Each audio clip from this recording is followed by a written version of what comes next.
Muy bienvenidas y bienvenidos al conversatorio y lanzamiento del libro Conservación en la Patagonia Chilena, Evaluación del Conocimiento, Oportunidades y Desafíos.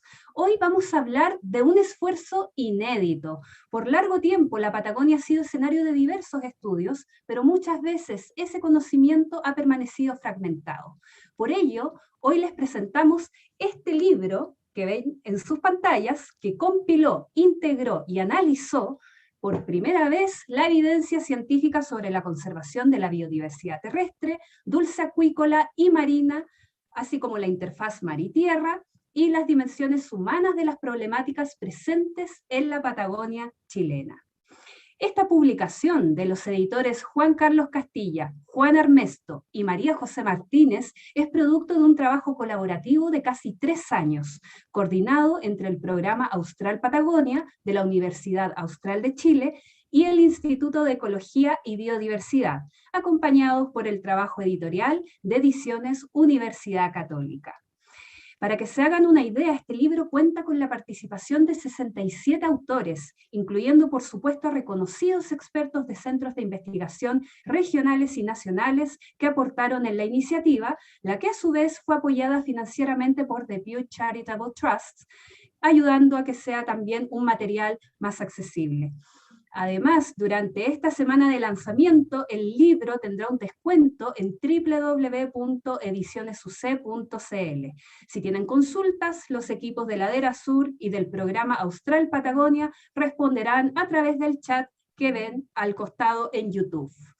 Dicho todo esto, a continuación conoceremos más detalles sobre los 18 capítulos que integran este libro y cuáles son los aportes, junto a Juan Carlos Castilla, quien, entre muchas otras cosas, es profesor titular y emérito de la Pontificia Universidad Católica de Chile, es doctor en Biología Marina y doctor en Ciencias de la Universidad de Bangor de Reino Unido, también es Premio Nacional de Ciencias Aplicadas y Tecnológicas de 2010, y bueno, luego tendremos a María José Martínez, a quien presentaremos más adelante. Muy bienvenido, Juan Carlos. Hola, buenas tardes. Gracias por la invitación. Me alegro de estar en este lanzamiento. Primero, una introducción cortita. La Patagonia chilena encierra bellezas, riquezas y yo creo que desafíos únicos en el mundo. Y de hecho, estos desafíos son muy únicos. Si ustedes observan el mapa Mundis al revés de como normalmente se nos muestra, esto es centrado desde el hemisferio sur, la Patagonia aparece como la mayor proyección terrestre continental hacia el Mar del Sur, extendiéndose entre 9 y 10 grados de latitud, lo que es aproximadamente 1000 kilómetros, más al sur que cualquier punto de Tasmania o de Nueva Zelanda. La extensión de la Patagonia total desde Reloncaví hasta las islas Diego Ramírez es de unos 1600 kilómetros, así que hay 1100 kilómetros que son la extensión más al sur en el océano del sur. Eso es absolutamente único. Es además el mayor sistema de estuarios y fiordos del hemisferio sur, tiene la mayor extensión de contacto mar-tierra. Basta recordar que hay alrededor de 40.000 islas y alberga una de las mayores reservas de agua dulce del mundo y una de las mayores biodiversidad marina y terrestre también del mundo. Eso es único. Este libro, que como ya se dijo, nos tomó aproximadamente 2-3 años en completarlo, efectivamente tiene 18 capítulos y los autores son 67, pero también tenemos unos 10 o 12 colaboradores en un panel, digamos, de alto nivel. De modo que es un trabajo de alrededor de unas 80 personas. El libro contiene evidencia de la conservación actual en la Patagonia chilena y un capítulo con una visión de las necesidades futuras. Las áreas que cubre el libro son cambios globales, especialmente el climático, y presiones antrópicas, varias, digamos, por ejemplo, la agricultura, el turismo, ecosistemas terrestres, áreas protegidas del Estado, bosques, turberas, estepas, ecosistemas marinos, costeros, aves, mamíferos, corales, organismos bentónicos, corales de agua fría, pesquerías, acuicultura. Ecosistemas de interfase mar-tierra, ecosistemas dulceacuícolas y de la criósfera, glaciares y campos de hielo, elementos socioambientales como los pueblos indígenas, impulsores del cambio ecosistémico y turismo. Este trabajo, como se dijo, es una investigación colaborativa en que tratamos de hacer mucha interdisciplina porque los autores estaban conectados y se realizaron un par de reuniones en la Patagonia, realizado, como dije ya, por un grupo de los mejores investigadores nacionales, de más alto nivel, con mayores publicaciones, pertenecientes a unas 12, 13 universidades y centros de investigación. El primer capítulo contiene una visión integral sobre la conservación en la Patagonia. María José se va a referir un poquito más a los desafíos más adelante, pero cuando hablamos de visión integrada no es una visión absolutamente conservacionista, sino que es una visión que tiene la conservación y el ser humano en su corazón. Nos interesa, digamos, la conservación, el entorno humano y el bienestar humano. Todo en conjunto. Ese es el desafío. ¿Cómo mantener y mejorar la conservación en la Patagonia chilena con la inclusión del ser humano? Sus habitantes, sus visitantes, los extractores de recursos, los acuicultores, sus pueblos originarios y sus ecosistemas únicos y especies también únicas en el mundo. La respuesta a esto la podrán ustedes ver cuando tengan acceso y lean el libro. Para mí, y algunos de los autores y amigos científicos, una pregunta clave, a veces una pregunta incómoda, es ¿para qué servirá este libro en términos de conservación en la Patagonia? Quiero hacer un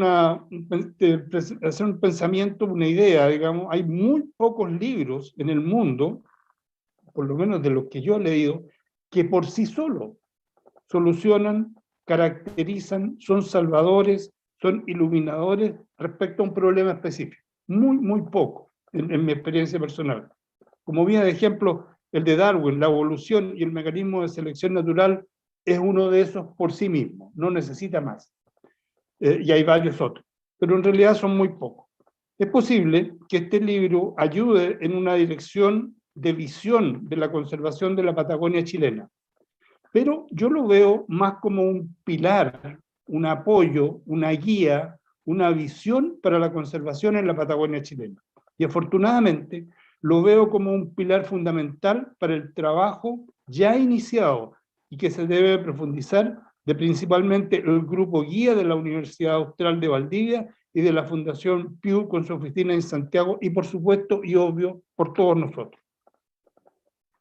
Termino con esto. El libro no cae en un vacío solo como libro. Presenta un gran desafío para el programa Patagonia Chilena de la Fundación Pew.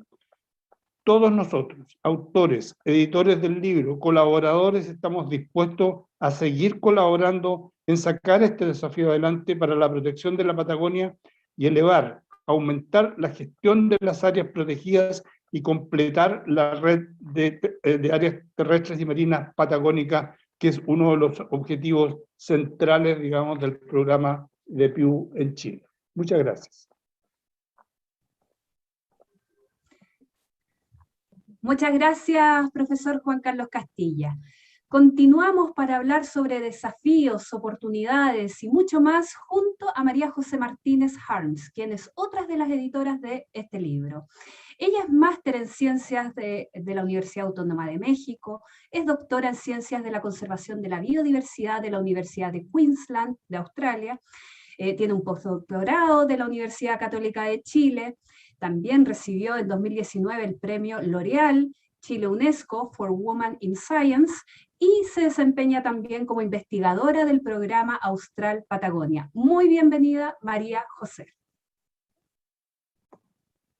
Muchas gracias, Paula, y muchas gracias también por la invitación. Un honor estar acá presentando este importante producto para el programa Austral Patagonia, que pretendemos va a ser un insumo importante para informar con evidencia científica robusta la toma de decisiones con respecto a la conservación. Yo tengo una pequeña presentación.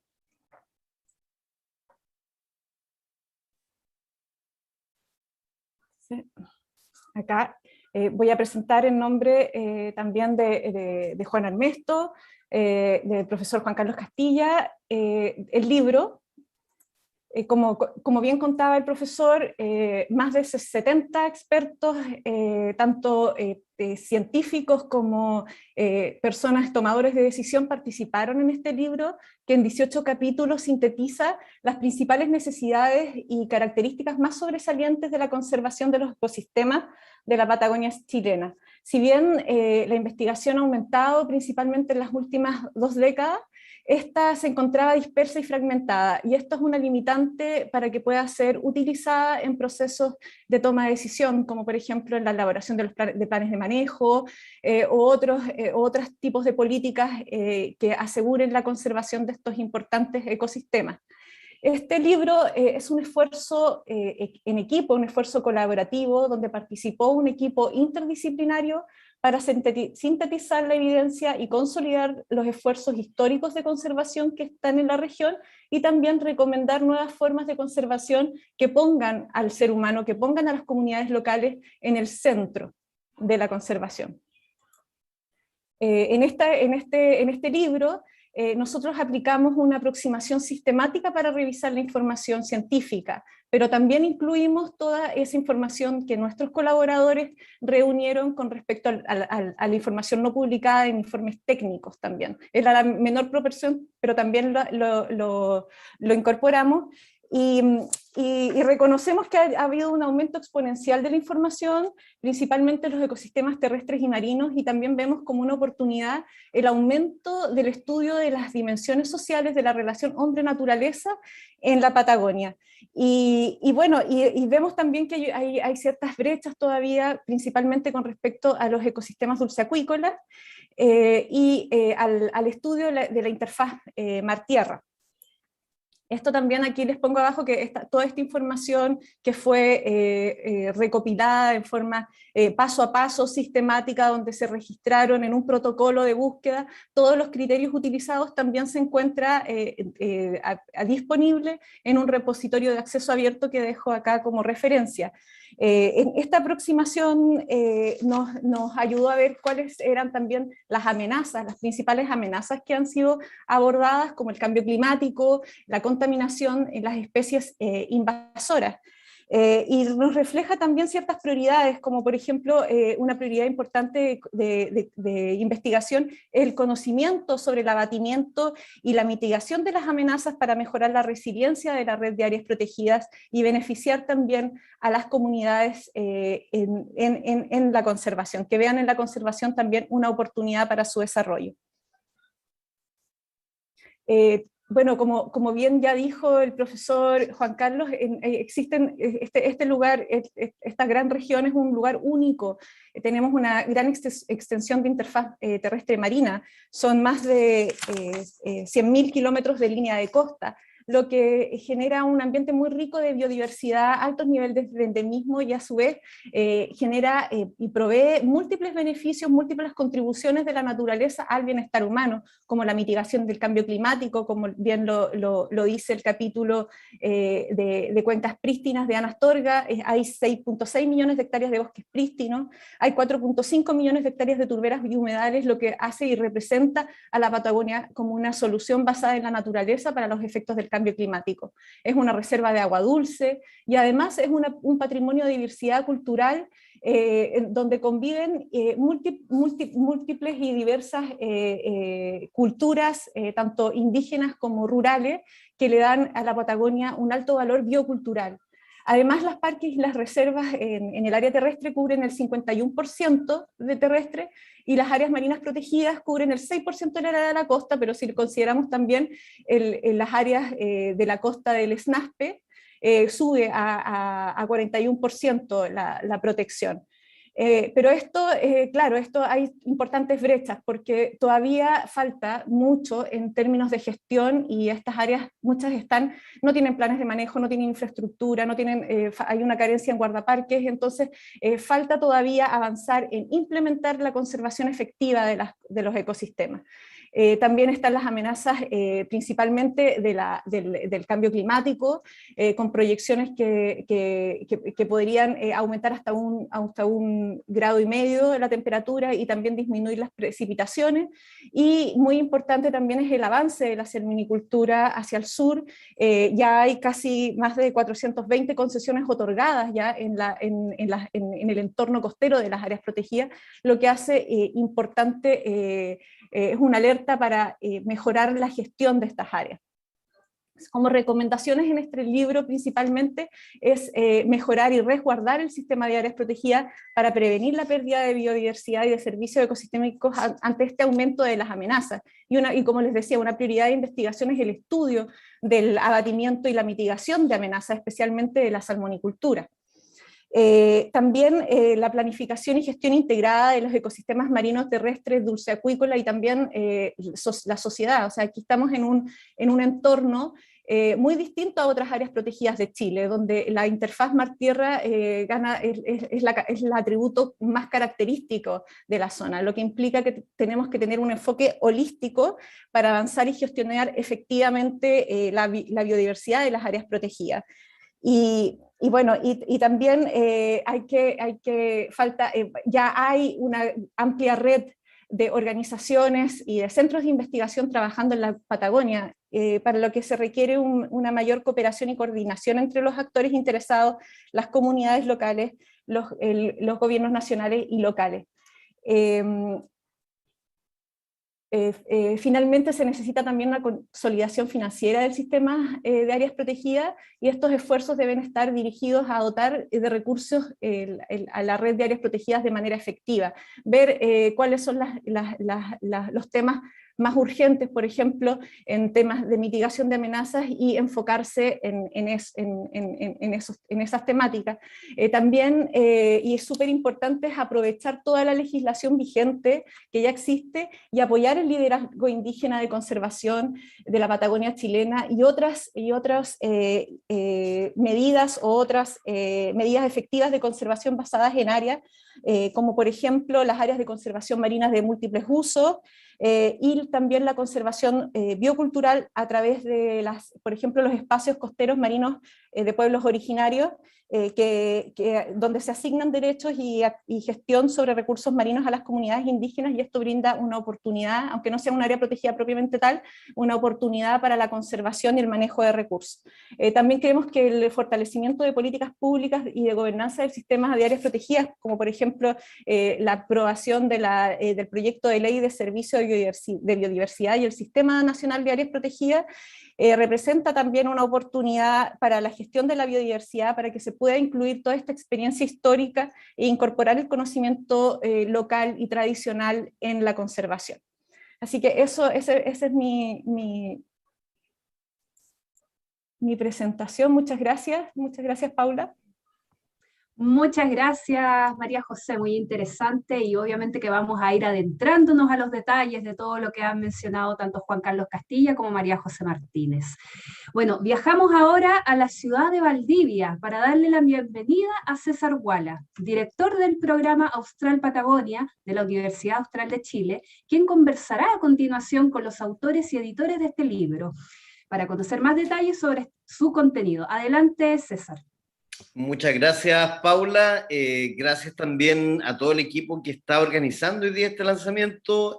Aprovechamos de saludar también a todos quienes nos están siguiendo en las redes sociales. Nos decían que estábamos por sobre los 100 y tantas personas, así que qué grato, qué bueno, qué buena noticia. Sigamos sumando más gente, porque este es un tema entretenido, es un tema que además, como vamos a poder ver, nos apasiona a todos los que estamos acá. Como dice Paula, los saludamos desde Valdivia. Yo estoy en la Universidad Austral, soy el director del programa Austral Patagonia, un programa que inició por allá por el año 2018 como resultado de un trabajo conjunto con la Fundación Pew, que ha sido mencionada también antes y que trabajamos particularmente bajo la lógica de comprender o bajo el objetivo particularmente de poder contribuir, ¿cierto?, a mejorar el estatus de conservación de las áreas marinas, terrestres y costeras de la Patagonia chilena. ¿Y cómo hacerlo? Bueno, hay distintas estrategias, ¿no es verdad? Pero una cuestión importante, solo por dar algunos ejemplos, tienen que ver con cómo vamos mejorando, contribuyendo en el mejoramiento de la gestión de las áreas protegidas.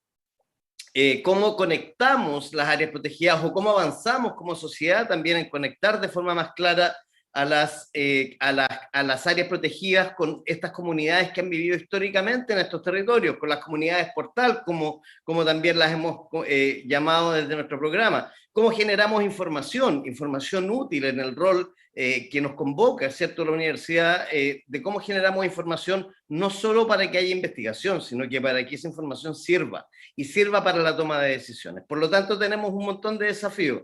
Y uno de esos desafíos fue construir este libro. Yo no voy a profundizar mucho en el libro porque ya el profesor Castilla y mi colega María José han profundizado en los elementos centrales, pero quiero sí tomar solo dos elementos de lo que ellos planteaban. Uno, me sumo a lo que dice el profesor Castilla de, bueno, ¿cómo contribuye este libro? Concuerdo plenamente en que apoya, ¿cierto?, con una visión presentando cuáles son no solo la situación actual, sino también los desafíos para abordar la conservación de la Patagonia desde distintas perspectivas. Y también me sumo a lo que plantea María José. No solamente buscamos los distintos autores de este libro presentar la línea de base o la situación actual de lo que ocurre, sino que también busca presentar recomendaciones respecto de diversos temas. Y bueno, son 18 capítulos sobre 67 autores, más de 10 colaboradores en un panel científico de expertos y de alto nivel, y hoy día vamos a conversar con 4 de estos autores. Fue difícil llegar a definir con cuáles 4 nos quedábamos, porque la verdad es que entre 18 capítulos que están entretenidos, dijimos, bueno, tenemos que quedarnos con 4 por tiempo. Y vamos entonces a iniciar una discusión. Vamos a pedirle a Ana Astorga que encienda su cámara. Ahí la veo. ¿Cómo estás, Ana? Laura Nahuelgual también la veo. Si puedes encender tu cámara, Laura. David Teiglin, que también debiera estar por ahí. Y nos está quedando don Cristian Chihuay, que no sé si es que ha llegado para que pueda, ojalá, encender su cámara. Estaba tratando de conectarse, pero si Cristian no ha llegado, vamos a ir esperándolo e ir avanzando en la discusión. ¿Cómo vamos a abordar esta discusión hoy día? Vamos a tener 2 momentos. Un primer momento donde vamos a compartir particularmente la mirada de cada uno de los autores respecto de su capítulo. Y luego vamos a tener un segundo momento donde vamos a poder, por un lado, tomar algunas preguntas del público, si es que eso ocurre así, y entonces sería bueno que vayan ya incorporando, ¿cierto?, preguntas, comentarios, etcétera, para que podamos ir sistematizando e ir dejándolos disponibles para esta segunda ronda de preguntas. Si están cansados y están con pocas ganas de preguntar, tenemos preguntas igual nosotros preparados. Me dicen por ahí, me soplan también, porque yo no estoy viendo bien la pantalla, y que salude a don José Elwin, que también es autor de uno de los capítulos y que está presente hoy día en la sala.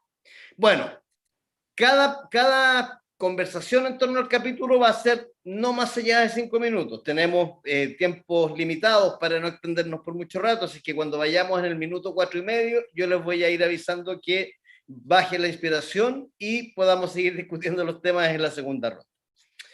Uno de los capítulos por el cual queremos iniciar la conversación hoy día tiene por nombre ¿Dónde nacen los ríos? Cuencas de bosques prístinos en la Patagonia Occidental Austral. Y particularmente este capítulo nos habla sobre el hecho de que Patagonia concentra probablemente la superficie extensa del mundo, más extensa del mundo, ¿cierto?, de bosques templados sin grandes intervenciones humanas, y que son evidentemente indispensables para la conservación de la biodiversidad, la mitigación al cambio climático, la regulación de la calidad y el flujo del agua en ecosistemas dulceacuícolas. Este capítulo fue preparado por Ana Astorga, quien está aquí acompañándonos hoy día. Ana es licenciada en Biología, ¿cierto?, de la Pontificia Universidad Católica de Chile, es doctora en Ecología, con especialidad, ¿cierto?, en Ecología de Arroyos de la Universidad de Oulu, en Finlandia, es investigadora del Centro de Investigaciones de Ecosistemas de la Patagonia, en Coyhaique, ¿cierto?, en la región de Aysén. Así que, hola Ana, ¿cómo estás? Quería preguntarte lo siguiente. Mira, en este capítulo se destaca que la Patagonia chilena tiene grandes extensiones de bosque prístino y cuencas intactas, pero me gustaría que pudieras profundizar en lo siguiente. Si nos puedes contar acerca del nivel de relevancia que tienen estas características, ¿cierto?, de la Patagonia, y de cómo esto se refleja en tu capítulo, en términos de hallazgos, de resultados, de novedades, ¿cierto? ¿Cuáles son los principales elementos en torno a esta dinámica? Ana, adelante, por favor. Hola César, gracias y hola, buenas tardes a todos.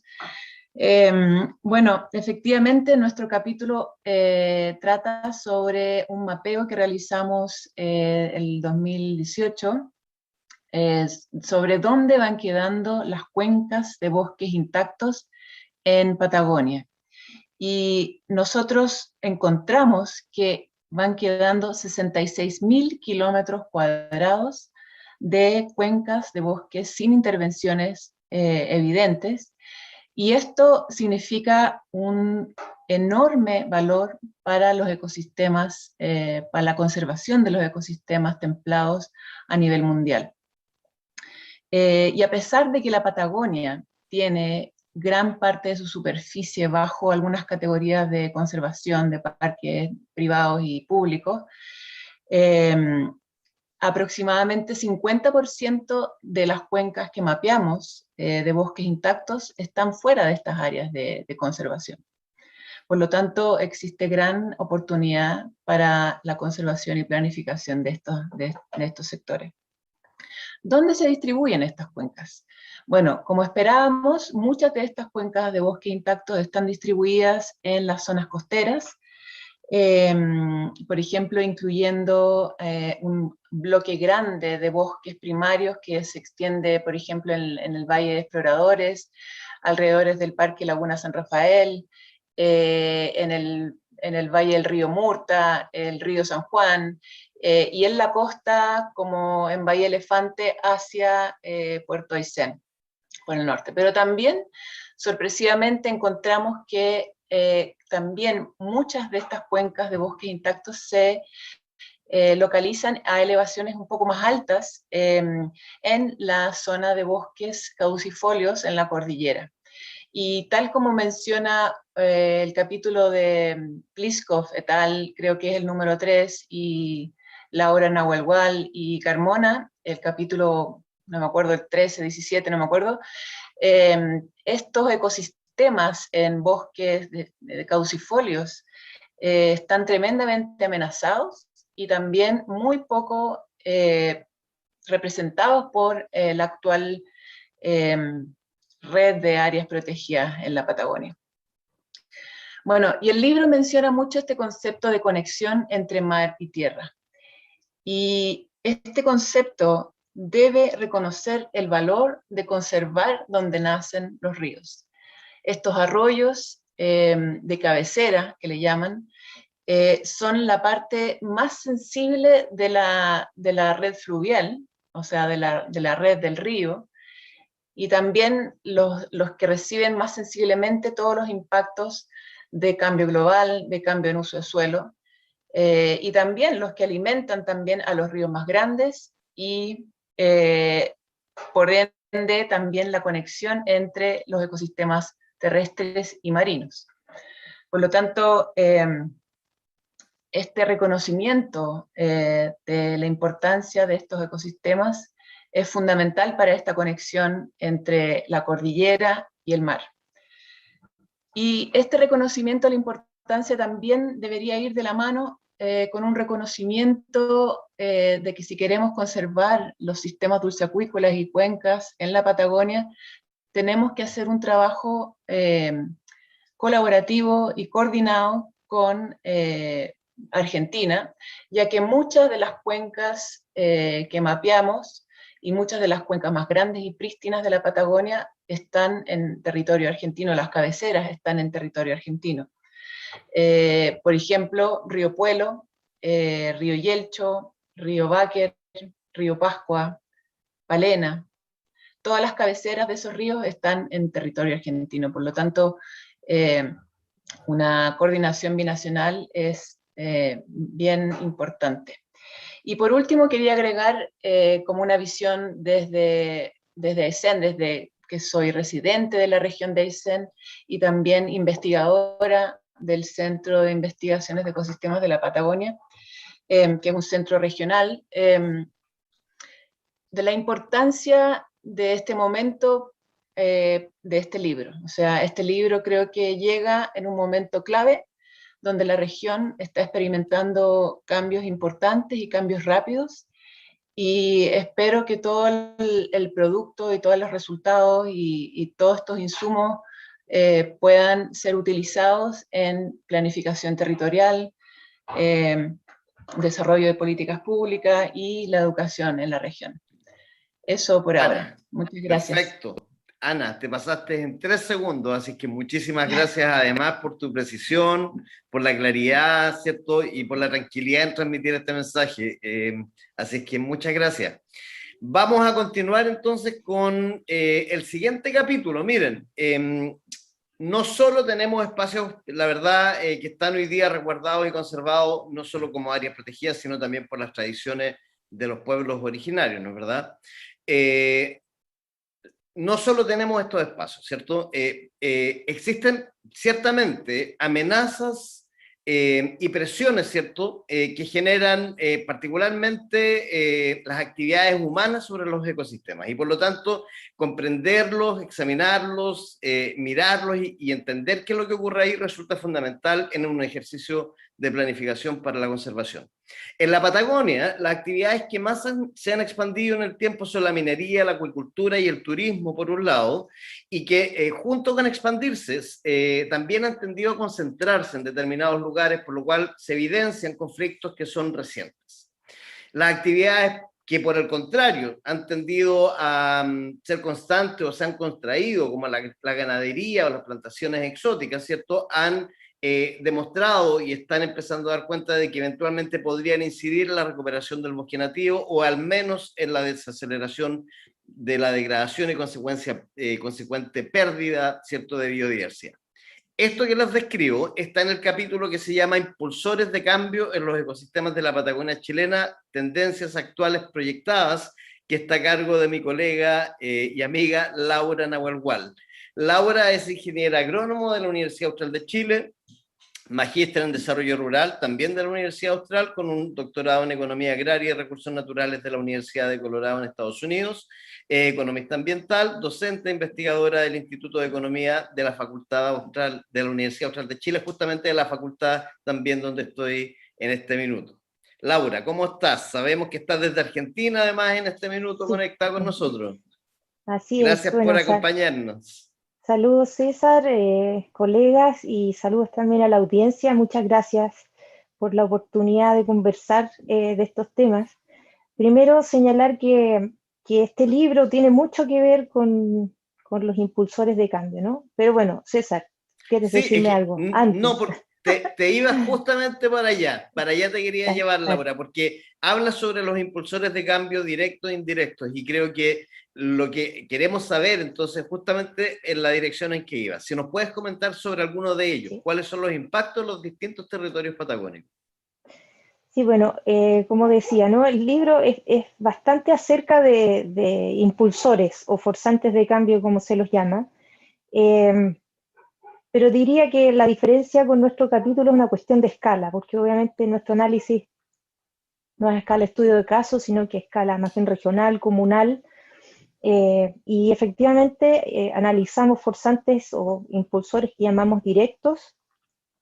El cambio de uso de suelo es probablemente el más importante en términos de alcance, pero también hicimos nuestro mejor esfuerzo por analizar lo que llaman forzantes indirectos o subyacentes, esos impulsores que en el fondo son transversales a cualquier otro impulsor directo que nosotros podamos ver, y que desde mi punto de vista son clave, pero son aquellos sobre los que tenemos menor incidencia. Entonces, bueno, como también mencionaba Ana, efectivamente, en conjunto con la pristinidad se corresponden las amenazas, y efectivamente las zonas Donde existe más bosque, por ejemplo, son las zonas que obviamente están más afectas a presiones como el cambio de uso de suelo. El otro forzante que analizamos, y no voy a ir uno por uno porque bueno, son varios, pero la minería sin duda es una actividad en expansión, siendo esta una zona de frontera y particularmente la región de Magallanes. La mayor magnitud de esta amenaza está centrada efectivamente en esa región, en la región de Magallanes. Por otro lado, la tasa de variación en el turismo es la forma en que medimos el efecto de ese impulsor.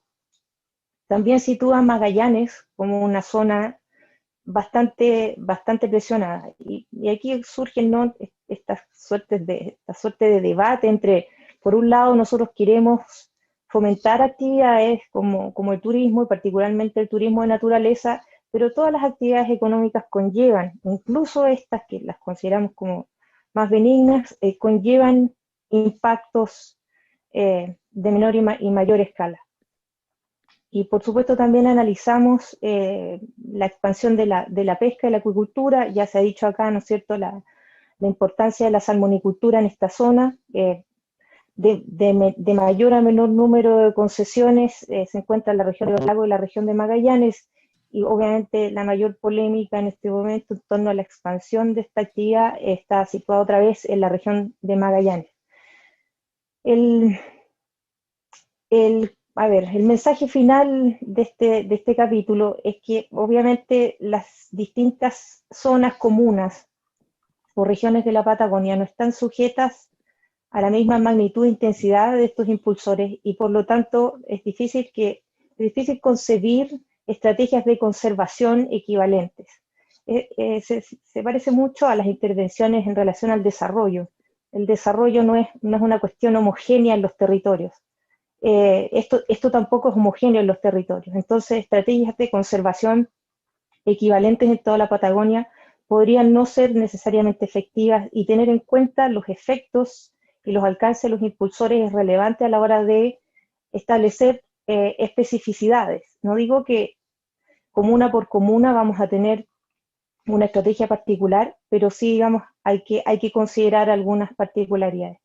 Por último, quisiera decir que en la mayoría de los casos, los investigadores hacemos esfuerzos por analizar los impulsores directos, pero la verdad es que se nos queda siempre en el tintero el concepto de los impulsores subyacentes, como decía hace un rato, y que son aquellos sobre los que menos tenemos incidencia. Nosotros analizamos fundamentalmente, pero de manera muy superficial por la escasez de datos que hay, el crecimiento poblacional y el crecimiento económico como tal, ¿no? Esto no es ninguna novedad. Las fórmulas de impacto ambiental ya tienen 30 años de existencia, y el impacto total sobre un espacio particular, que en este caso es la Patagonia, está fuertemente influido por la dinámica demográfica y por el ingreso per cápita. Entonces, bueno, y esencialmente esas son las dos variables que constituyen la esencia de un modelo capitalista de desarrollo. Entonces, la verdad es que el desafío a veces es mucho mayor de lo que pensamos, porque obviamente estas tendencias, ¿cómo se modifican? No tenemos ninguna incidencia en el control de la población, además que es un tema moralmente complejo de abordar. Y tenemos, por el contrario, tenemos además muy poca incidencia sobre los patrones de consumo. Y peor aún, o más serio aún, el crecimiento económico no es algo que esté en debate, digamos. Se habla muy poco de desacelerar o de crecer. Entonces, bueno, esencialmente aquí la cuestión es, nosotros podemos intervenir sobre los forzantes o los impulsores directos, ¿sí? El cambio de uso de suelo, la expansión de ciertos sectores económicos a través de la planificación territorial, pero subyacente a eso tenemos forzantes de enorme escala y que obviamente tienen mucho que ver con nuestro paradigma elegido de desarrollo. Entonces acá las reflexiones son bastante más profundas que abordar solamente estos impulsores directos de cambio. Eso básicamente es esa. Gracias. Perfecto, muchas gracias, Laura. Hay algo que se me ha ido a mencionar, pero aquí tenemos a los autores principales de los capítulos a los que hacemos alusión. pero estos autores que ustedes ven hoy día tienen también un equipo detrás con quienes han estado trabajando. Entonces existen también coautores vinculados a estos capítulos y hay un equipo de gente que ha estado también conduciendo los análisis que hoy día estamos discutiendo, al menos en los capítulos que estamos viendo hoy día. Bueno, seguimos avanzando. Cristian todavía no llega, así que David, vamos a pasar contigo. David Tecklin, ¿cómo estás? Buenas tardes, David. Muy buenas tardes a todos. Mira, David, antes de presentarte, el capítulo que tú preparaste junto a tus coautores tiene por nombre Áreas Terrestres Protegidas por el Estado en la Patagonia chilena, ¿cierto? Caracterización, evolución histórica y estado de gestión. Y la verdad es que es bien interesante el hecho de que el capítulo plantea que la Patagonia, teniendo sobre 13 millones de hectáreas protegidas, ¿cierto? Donde hay glaciares, turberas, bosques, estepas, que convierten a la naturaleza de esta zona en una de las más custodiadas, ¿cierto? Con 63 áreas protegidas, tiene una importancia fundamental desde el ámbito o desde el punto de vista ecológico. Trasciende las fronteras, por así decirlo, y transforma a los distintos ecosistemas en un patrimonio natural de nivel global, que debe estar conservado de la forma más eficaz. Ese capítulo, como mencionaba recién, fue preparado por David Tecklin, quien es licenciado, ¿cierto? Tiene una licenciatura en Swarthmore College, tiene un máster en la Universidad de California, Berkeley, y un doctorado en geografía de la Universidad de Arizona en Estados Unidos. David además es el codirector del programa Austral Patagonia y de nuestra universidad, de la Universidad Austral, y es Program Officer de una institución que se llama Resources Legacy Fund, que está en Sacramento, California. Entonces, David, mira, los capítulos en los cuales participas, porque tú participas en varios, buscan contribuir al conocimiento y al debate respecto de la cobertura y gestión de las áreas marinas protegidas y terrestres, ¿cierto? Dada la constante vulnerabilidad ambiental, presiones antrópicas y la existencia de ciertas actividades intensivas desde el punto de vista productivo, desde tu punto de vista, ¿cuál es la situación país respecto de las áreas protegidas marinas y terrestres y cuáles son las debilidades hoy en cuanto a la planificación y el manejo de estas áreas? Cuéntanos en estos 5 minutos cuál es la perspectiva desde esta mirada. Bien, gracias, César. Y o sea, el libro para partir nos permitió al equipo en ProApp compilar y sintetizar varios trabajos que llevamos desde el año 2018, tanto en el ambiente costero marino como terrestre. Entonces, en esta oportunidad logramos como digo, sintetizar, plasmarlo en papel, entonces estamos muy contentos de poder compartirlo ahora junto con los otros autores. Quisiera partir en respuesta a la pregunta con el ambiente costero marino, porque creo que los hallazgos allá pueden ser un poco más nuevos para el público en relación al terrestre, aunque doctor Martínez ya adelantó algunos de los resultados. En el análisis de la situación costero marino en la Patagonia, nosotros tomamos una mirada inclusiva o amplia, donde evaluamos las figuras más conocidas como los parques marinos y las áreas marinas costeras de uso múltiple, pero también miramos las reservas nacionales y los parques nacionales, o sea, el SNASPE. Y estas áreas, poco conocidas en este ambiente marino, cubren gran parte de los archipiélagos de la región, los parques y reservas. Y al incluir los archipiélagos, sus perímetros también incluyen muchos canales, fiordos y bahías. Entonces, en la suma, encontramos que tenemos 41% del mar territorial de la Patagonia incluido en alguna figura de protección hoy en día. La gran mayoría de eso está en los parques nacionales y reservas nacionales, sobre el 85%. Sin embargo, hay una distancia muy grande entre lo que está decretado en papel, ¿verdad?, y lo que está efectivamente protegido. Creo que esto no es novedoso por los que conocen el tema de las áreas marinas protegidas, que en general aún falta la instalación de sistemas de gestión, o sea, de planes de manejo, guardaparques, embarcaciones, etc. Pero en el caso de llamados SNASPE marino o de reservas nacionales en particular, esta problemática va más allá y es algo que documentamos en el capítulo. El tema es que históricamente su carácter de área protegida, o más bien el carácter de área protegida de sus aguas interiores, no fue tomado en cuenta plenamente por la institucionalidad y por lo tanto se permitió una instalación poco regulada de la acuicultura. Entonces, esto es un tema prioritario a abordar en la gestión futura de estas áreas.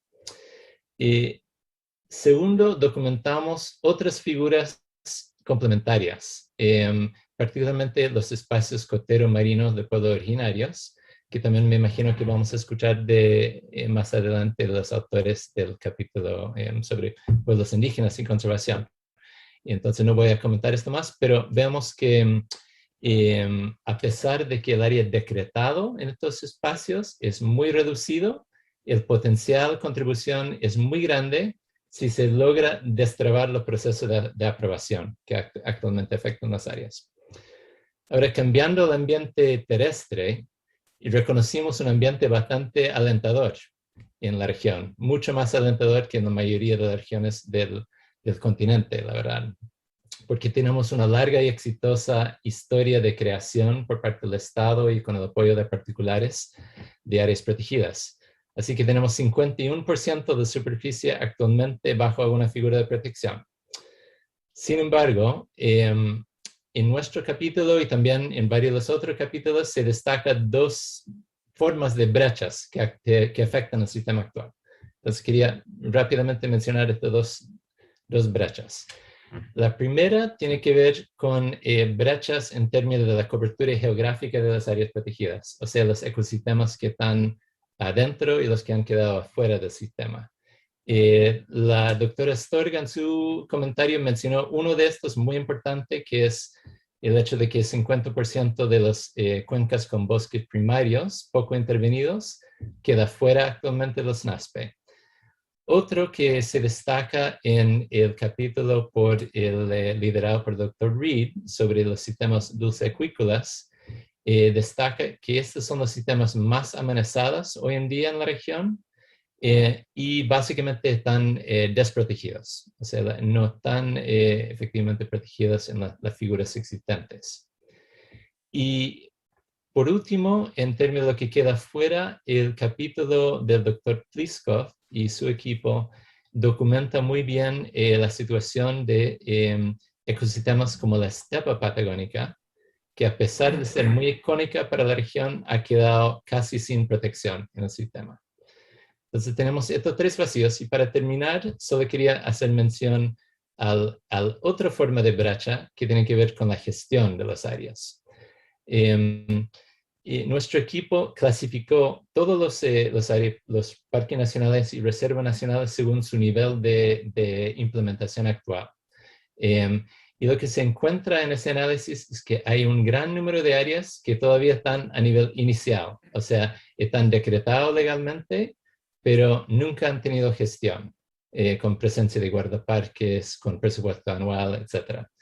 Entonces, una de nuestras recomendaciones principales, si puedo terminar con la recomendación, es de centrarnos en lo inmediato, en forma urgente, en estas áreas en su fase inicial, porque al realizar planes de manejo para estas áreas, ya se permite gestionar las otras medidas que vienen después, sea generación de financiamiento, guardaparques, monitoreo anual, etc.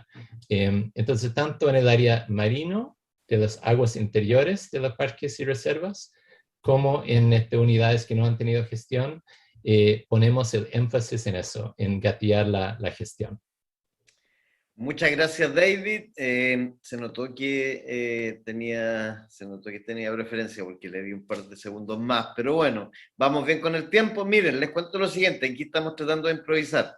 Nosotros teníamos invitados también hoy día a acompañarnos a Patricio Chihuay, porque la verdad es que algo que planteó el profesor Castilla es que el libro hace un esfuerzo importante en tratar de conectar o de presentar la situación sobre distintos ecosistemas, pero se reconoce de manera importante que esos ecosistemas no ocurren en un vacío y que evidentemente la conservación y el pueblo y los pueblos originarios, ¿cierto? Los pueblos indígenas de la Patagonia son un tema que está estrechamente vinculado.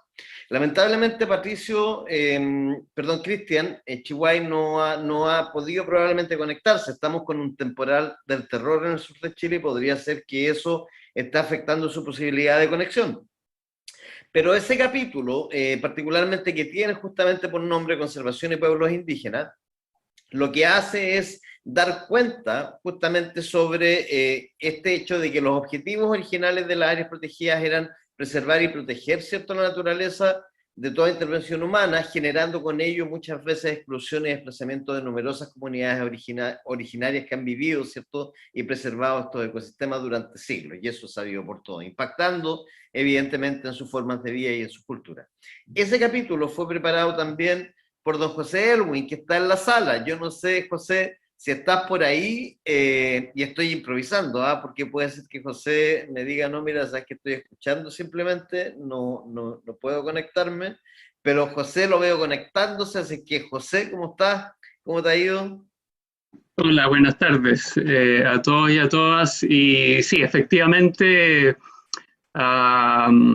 esperábamos a Cristian para que diera la visión sobre este capítulo, pero bueno, estoy acá y muy contento de poder compartir lo que se aborda en este capítulo, en el cual participamos 6 coautores y 4 expertos locales, Huilliche, Cahuáscar y Yagán, uno de ellos, Cristian Chihuahua, que no ha llegado, así que con el improvisando, pero también con la premura del tiempo, solo señalar que se trata de una mirada interdisciplinaria, intercultural, por las razones que señalo, que da cuenta de algo obvio que ha sido señalado acá. Quienes conservaron este territorio desde tiempos ancestrales fueron los pueblos que ahí habitan, pueblos que, a pesar de una historia que también, incluso en estos días, en el marco de la Constituyente, hemos podido conocer con más detalles, ¿no es cierto?, una historia trágica, pero que siguen presentes y siguen desarrollando iniciativas de conservación. Y lo que constatamos acá, básicamente, es que ha habido, a través de una mirada de 7 territorios con 10 áreas protegidas, marinas, terrestres, públicas y privadas, lo que constatamos es que ha habido una historia de imposición de esas iniciativas de conservación, que ha habido también una exclusión de esos pueblos indígenas de la gobernanza de esas áreas protegidas, que ha habido también un desconocimiento de los conocimientos propios y conocimientos tradicionales y cómo estos contribuyen a la conservación, y de las iniciativas que los pueblos indígenas desarrollan no solo en el ámbito terrestre, sino que también en el ámbito marino, con estos espacios costeros marinos de pueblos originarios. Y bueno, se formulan una serie de recomendaciones que van en la perspectiva, que toman en consideración las directrices de UICN y también las directrices del convenio 169 de la OIT, sobre cómo la conservación hoy día se desarrolla, se puede desarrollar con el involucramiento activo de pueblos indígenas y con el enriquecimiento que esa conservación, de esa conservación por los pueblos indígenas. Se propone impulsar procesos de diálogo que de alguna manera esta iniciativa facilitó esos procesos de diálogo que no se habían desarrollado entre estas comunidades, entre estos pueblos y el mundo de la conservación, por un lado, donde están actores públicos como el Estado, por cierto, con las áreas protegidas del Estado, y también actores privados. Un proceso de diálogo tendiente a incorporar estas nuevas directrices, incorporar las perspectivas indígenas en la conservación, sus derechos territoriales, y la participación en la gobernanza. También se recomienda dar celeridad a la aprobación que ya de la ley sobre el servicio de biodiversidad y áreas protegidas, que tiene ya 10 años en el Congreso, y que sea urgente, ¿no es cierto?, su aprobación para reconocer las formas de conservación indígena, la participación en la gobernanza de pueblos indígenas.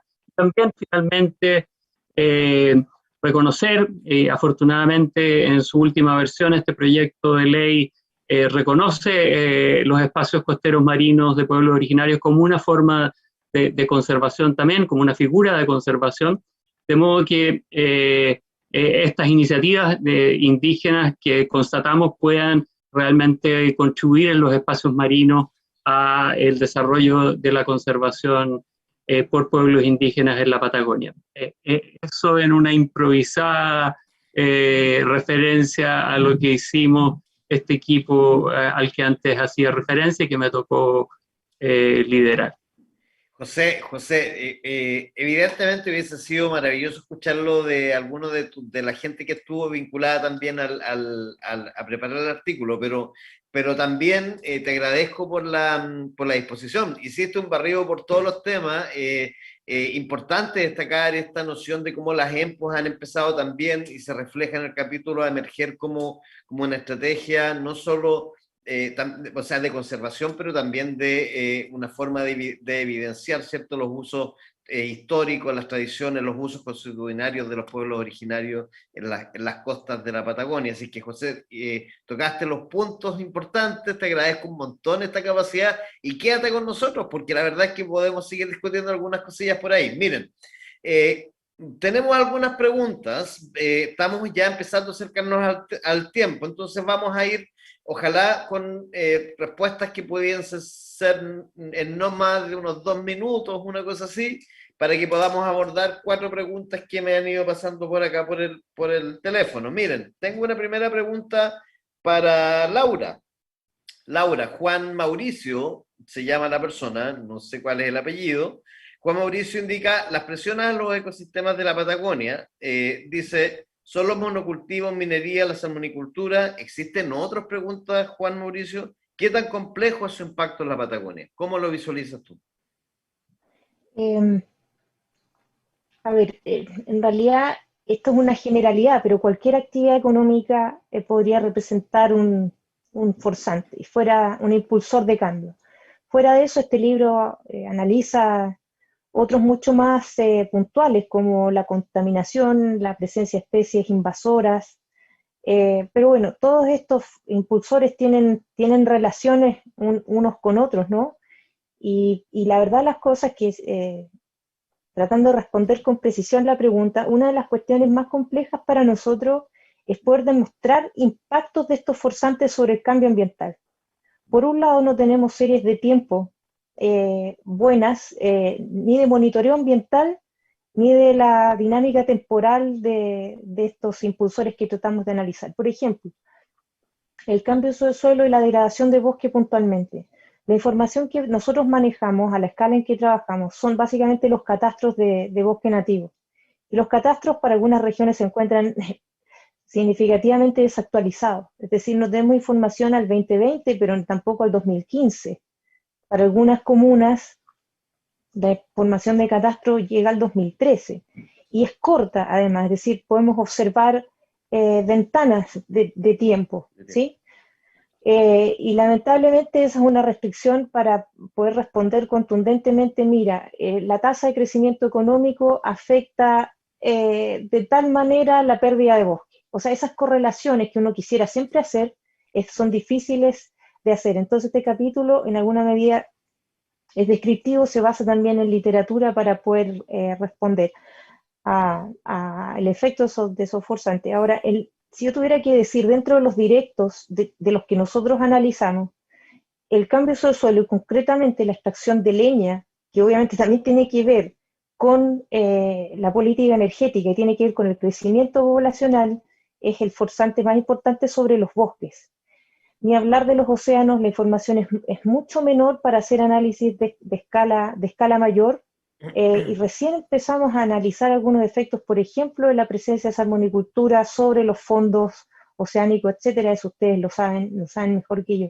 Entonces, bueno, volviendo a la pregunta, primero tenemos la limitante de demostrar el impacto concretamente por una cuestión de datos, y segundo, si bien es cierto, nosotros abordamos algunos forzantes que son actividades económicas, por supuesto que hay otras, pero nosotros abordamos las más importantes para la zona de estudio. Eso. Perfecto, gracias Laura, Gracias por muchas la gracias. pregunta. Vamos con Ana. Ana, mira, Cristian Frene, ¿cómo estás, Cristian Frene? Tanto tiempo. Pregunta lo siguiente. ¿Cómo se define el concepto de bosque intacto? Dice. Y luego pregunta acto seguido. ¿Se puede proyectar el riesgo de dejar de ser bosque intacto basado en los patrones de cambio de uso de suelo? Cierra pregunta. Hola Cristian.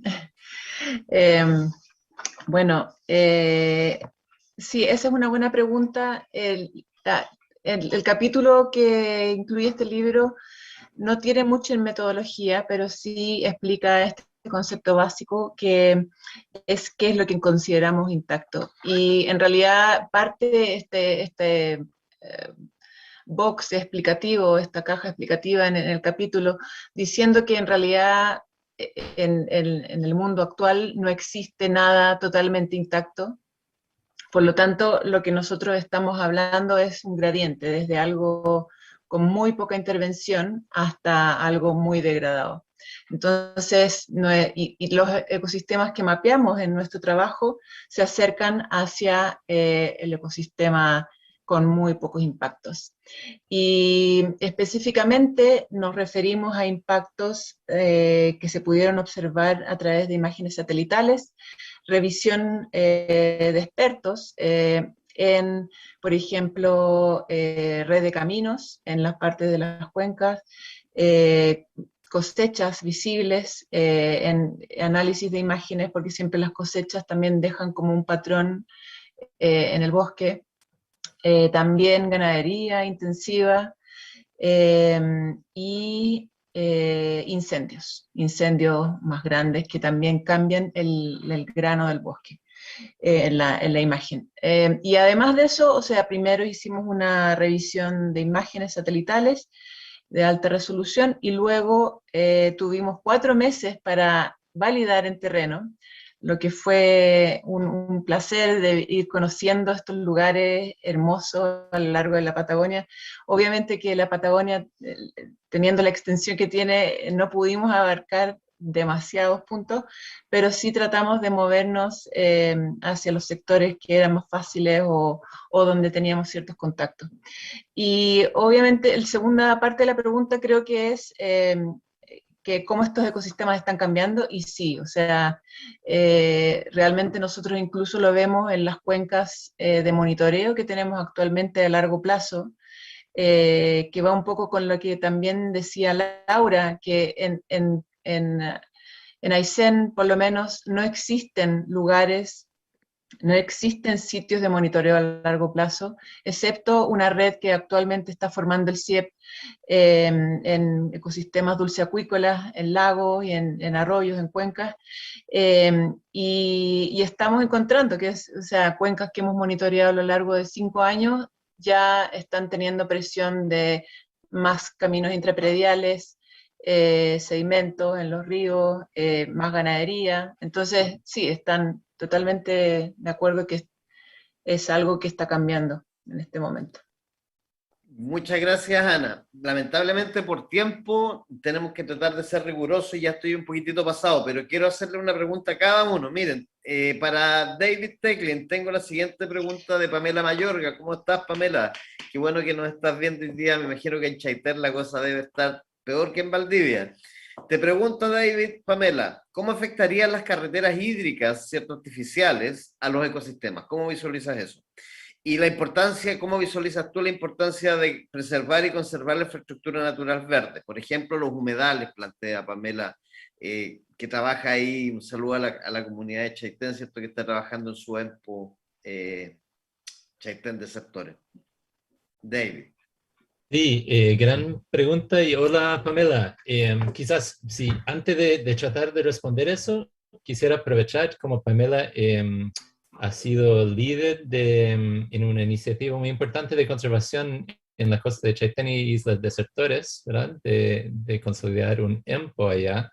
Quisiera mencionar de que a pesar de la relativamente, o sea, del avance que hay en la cobertura de protección marina, hay vacíos muy grandes también en la parte marina. Yo lo mencioné en la parte terrestre, pero se me pasó a mencionarlo en la parte costera marina, y la mayoría del déficit está justamente en la ecorregión chiloense, es la parte más norte de la Patagonia, donde se ubica Chaitén Desertores, y hay una serie de iniciativas ahí que están bien avanzadas en su planificación, pero que le falta la aprobación.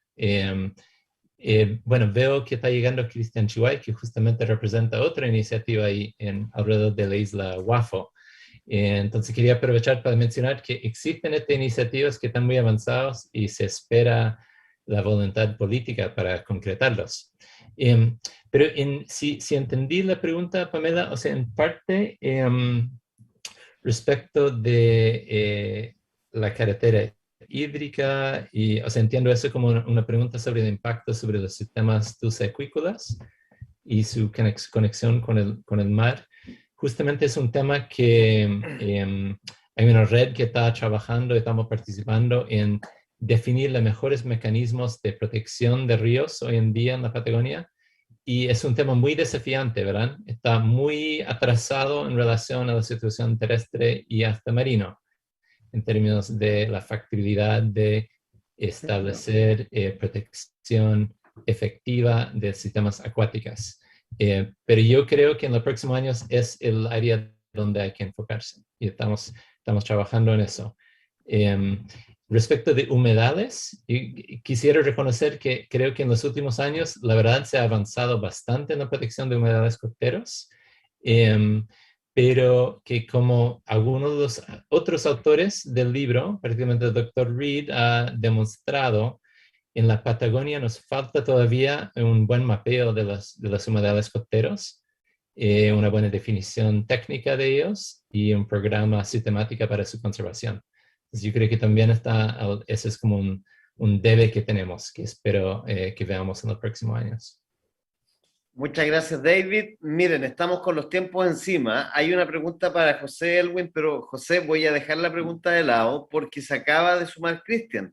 Entonces, me gustaría quizás volver a Cristian. Cristian, ¿cómo estás? Cristian Chihuay nos viene acompañando desde Chiloé. Cristian, ¿cómo estás? ¿Me escucha? Mari Compuche, bien. Recién llegando de una reunión con los peñas pescadores de Alcagüe, una exitosa reunión. Bueno, bienvenido, Cristian. Muchas gracias por, además, entendemos, hacer el esfuerzo de poder conectarse a esta hora.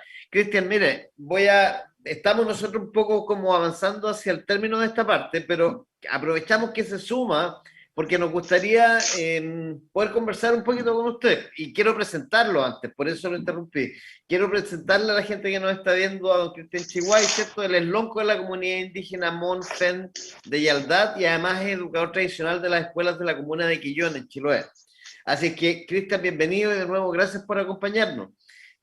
Y particularmente nos gustaría poder conversar cortito con usted sobre su experiencia en torno a la visión de los territorios ancestrales y esta relación con la conservación. Y desde ese punto de vista, ¿cierto? Parándose desde ahí, ¿cómo ven ustedes este tema de los EMPO? ¿Cuáles son las oportunidades, los desafíos que hay en torno a las EMPO? Bueno, gracias también por la invitación. Y bueno, nosotros estamos trabajando, aparte de ser el lonco de la comunidad de Yaldad, además he sido designado como vocero de la Asociación de Comunidades Huilliches de Quillón, precisamente en los temas de EMPO. Y aquí tenemos dos macro EMPOs, que es Isla Wafo, lo que circunda Isla Wafo, y también el sur de Chiloé. Entre estas dos superficies alcanzamos las 600.000 hectáreas más o menos, donde estamos haciendo un trabajo ya de 5 años. Primero, para concientizar a las demás comunidades de que una EMPO no es para apoderarse ni comercializar el mar, sino es que es para poder llevar una administración dentro del mar con los diferentes actores que hacen su uso reiterado. Entonces, estamos precisamente trabajando en eso. Tomamos esta herramienta de la ley Las Quenche como una herramienta legal para poder hacer uso de conservación, ¿ya? Así es que estamos trabajando ya hace rato, como te digo, hace como 5 años, actualmente son 5 años de un largo trabajo para sumar a los diferentes actores y cambiar la mirada desde los peñas de la pesca artesanal, bueno, y de los otros usuarios, de que nosotros no queremos ser dueños del mar como pueblo originario, sino todo lo contrario. Queremos sumarlo a un trabajo organizado y de conservación dentro de los espacios costeros marinos del pueblo originario. Producto de eso, que hoy día tuve una reunión, te decía, con la gente de Dalcahue, que son los peñas que hacen la pesca artesanal, y que también hacen uso de ese espacio para sumarlo también al plan de administración e invitarlo a trabajar con este mismo espíritu. Entonces, para mí mi experiencia de trabajo ha sido larga, pero hasta el momento ha sido exitosa porque hemos sumado a la pesca artesanal de la comuna de Quellón en su totalidad a este trabajo, y aún es más, ellos ahora como promotores también de la EMPO. Entonces, para nosotros es algo muy gratificante ver a la pesca artesanal promoviendo las EMPOs acá en Quellón. El día viernes tenemos otra actividad donde se va a mostrar el trabajo que vamos haciendo y ir informando más hacia a la comunidad, ¿no es cierto?, en general, lo que significa una EMPO. Buenísima, Cristian. Nos encantaría poder seguir profundizando y conversando con usted. Yo ya estoy un poquito pasado en el tiempo y me están aquí apurando. Me están diciendo que hay mucha pregunta, hay harta contribución en el chat. Nos encantaría poder seguir conversando, pero estamos ya con los tiempos encima. Entonces, quiero partir por agradecer a Cristian por haber hecho el esfuerzo de haberse sumado y poder al menos escuchar los últimos minutos, ¿cierto?, de esta contribución que trabajó no solo con José, sino también con otras personas de las comunidades de la Patagonia, ¿cierto?, de comunidades Yagán, ¿cierto?, comunidades Escahuéscar, etc. Entonces, fue muy bueno poder al menos escucharte, Cristian, por los últimos 5 minutos.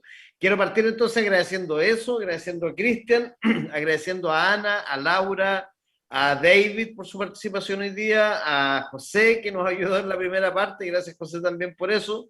Y por cierto, agradecer a quienes hicieron posible que esto ocurra hoy día y a la gente que nos está siguiendo y emitiendo estos comentarios y preguntas por el chat. Y quiero particularmente, para cerrar, agradecer a alguien que fue bien fundamental en que lográramos concretar esto, y que es Ediciones Museo. Estoy hablando particularmente de quien nos ayudó a preparar finalmente este libro y poder imprimir este libro y llevarlo a esta forma tan bonita que finalmente resultó. Y nos acompaña acá, está por ahí, debiera estar Patricia Corona, que es la directora de Ediciones Museo.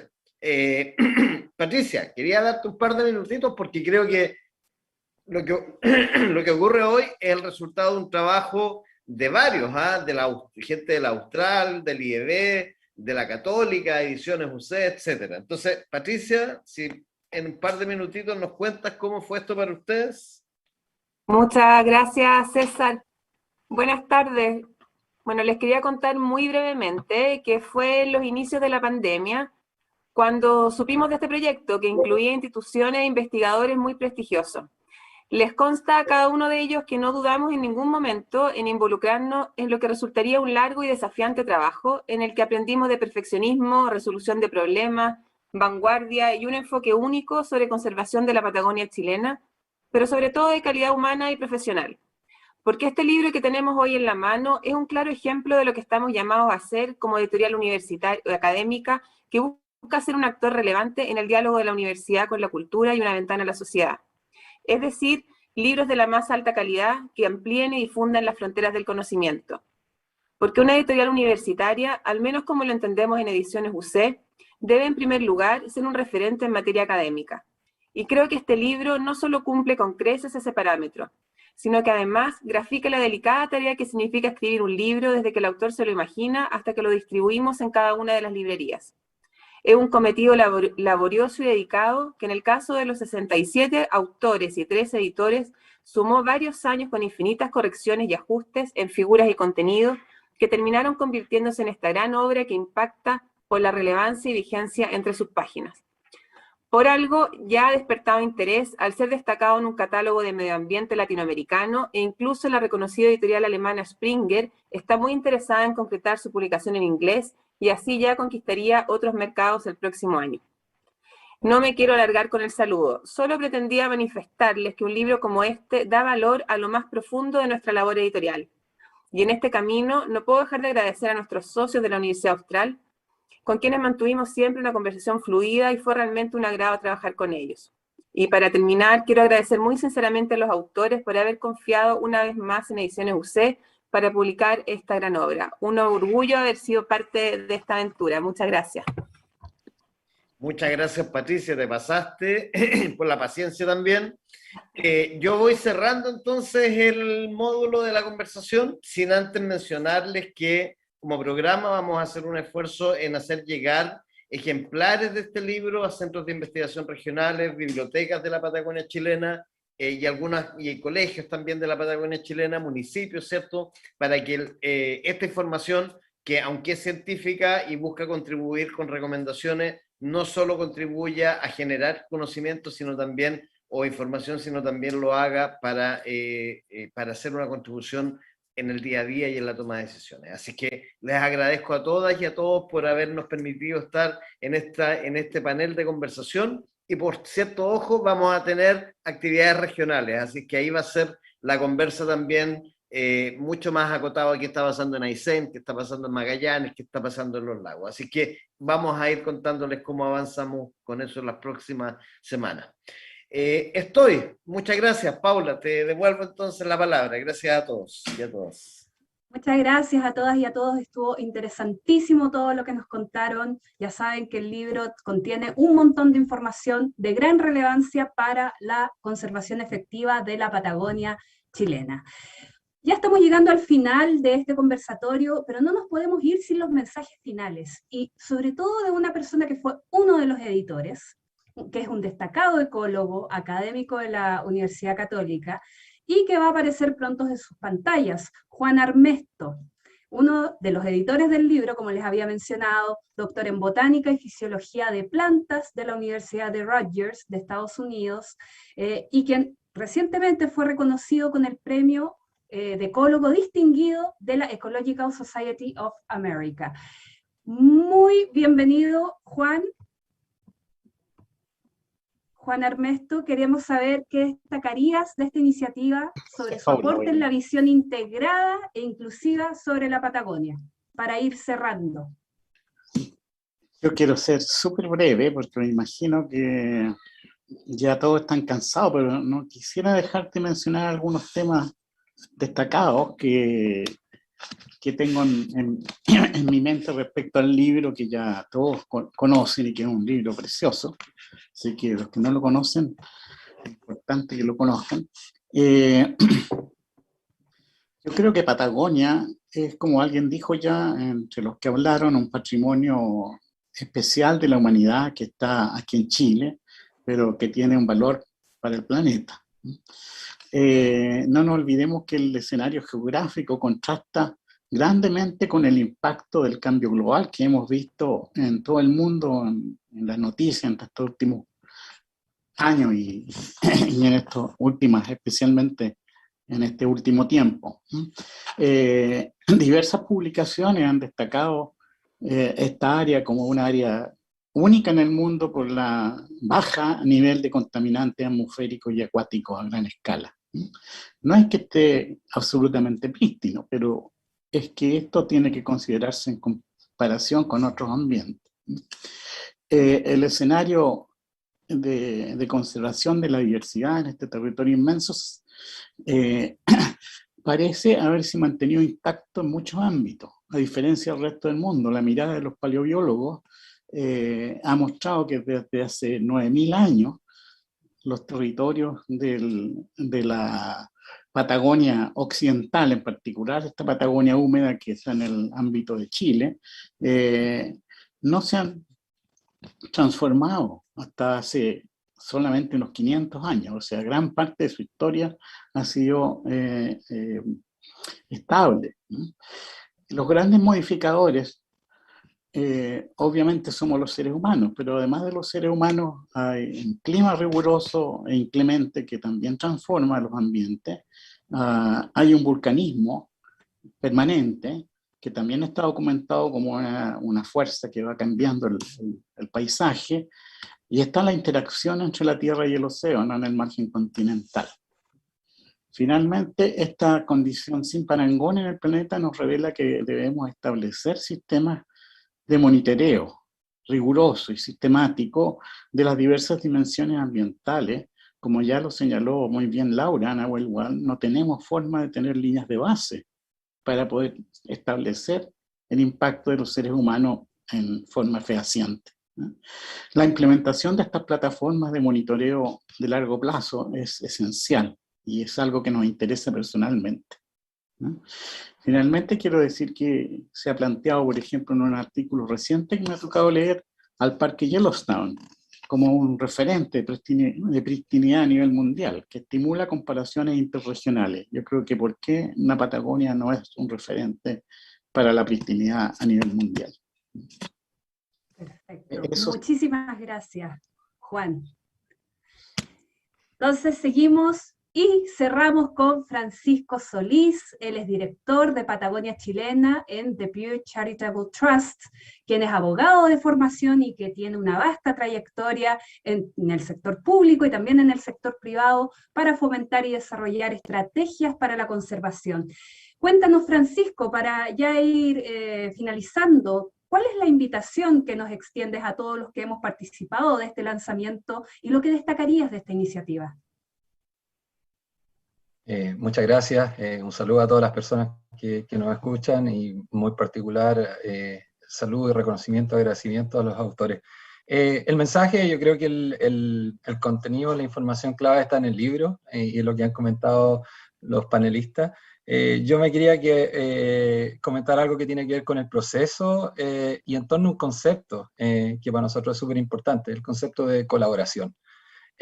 Como Pew estamos comprometidos con este principio que nos inspira y por eso este libro es una manifestación de aquello. Y eso también es bien coherente con uno de los mandatos, misión de nuestra organización, que es informar al público y mejorar las políticas públicas.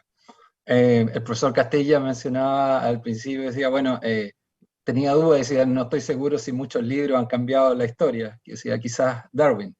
Pero también me viene a la memoria científicas, mujeres más recientes que han dicho, bueno, dice, nunca dudes que un pequeño grupo de ciudadanos comprometidos puede en efecto cambiar el mundo. Dice, verdaderamente es lo único que lo ha logrado, justamente estos ciudadanos comprometidos y bueno, y en este caso también informados. Estamos siendo testigos de una época en que un indicador importante de salud es la visibilización del nosotros. Ahora es clave para la supervivencia y un poco cuestiona en que la evolución de las especies solo está basada en competencia y en la supervivencia del más fuerte. Vemos que hoy es evidente que muchos sistemas y especies se sostienen en la colaboración entre sus integrantes y sus componentes, en sus interacciones, colaboraciones. Lo vemos todo el rato que aparece evidencia. Cada vez que nos salimos del nicho de una especialidad, empezamos a ver esas relaciones de colaboración.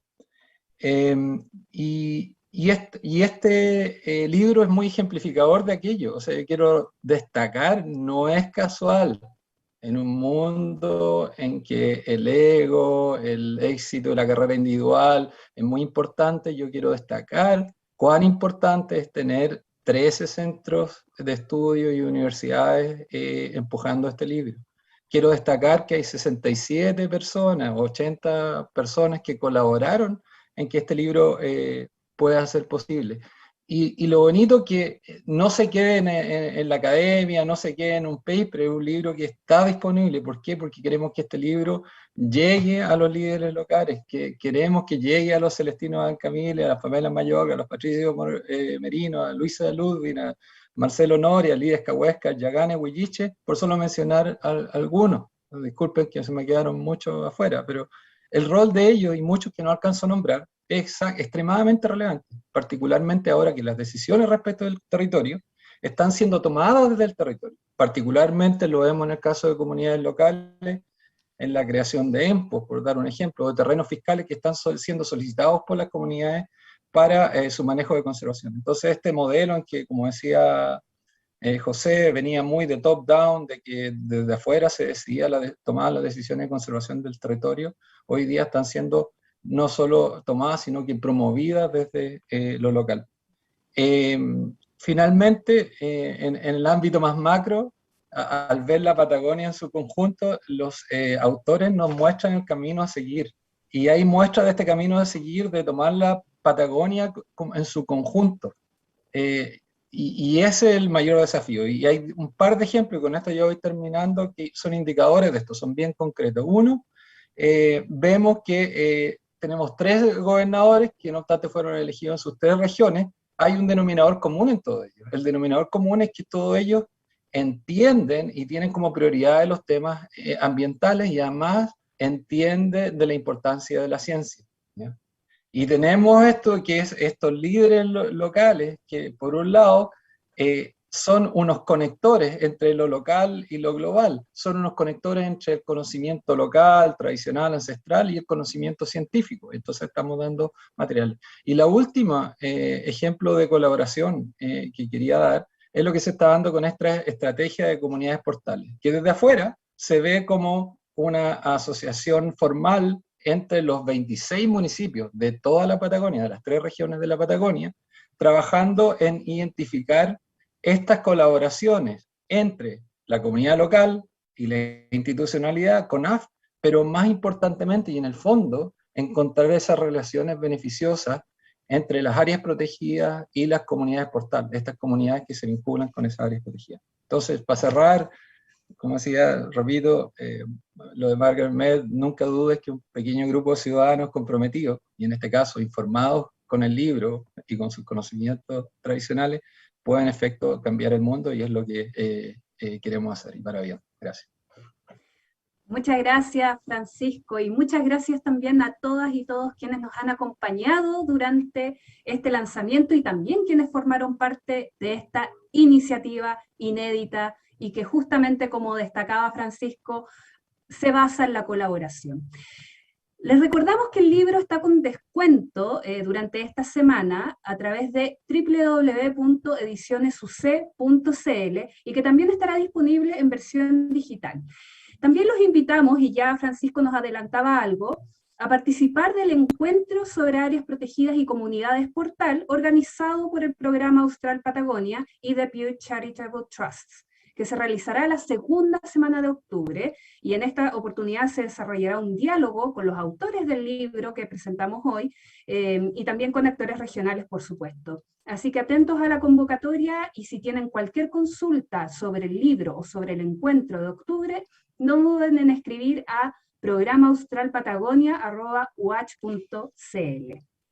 Y por último, pero no por ello menos importante, en septiembre les vamos a traer más novedades imperdibles, por cierto, inspiradas justamente en el libro que hoy día les presentamos, para abordar con grandes invitadas e invitados las formas, las propuestas, el conocimiento que debemos considerar para promover una conservación efectiva de la Patagonia chilena. ¿De qué se va a tratar? Bueno, se podrán enterar próximamente, pero para ello tienen que seguir todas las páginas web y todas las redes sociales de la ERASUR y del Programa Austral Patagonia. Así que muchas gracias y que descansen.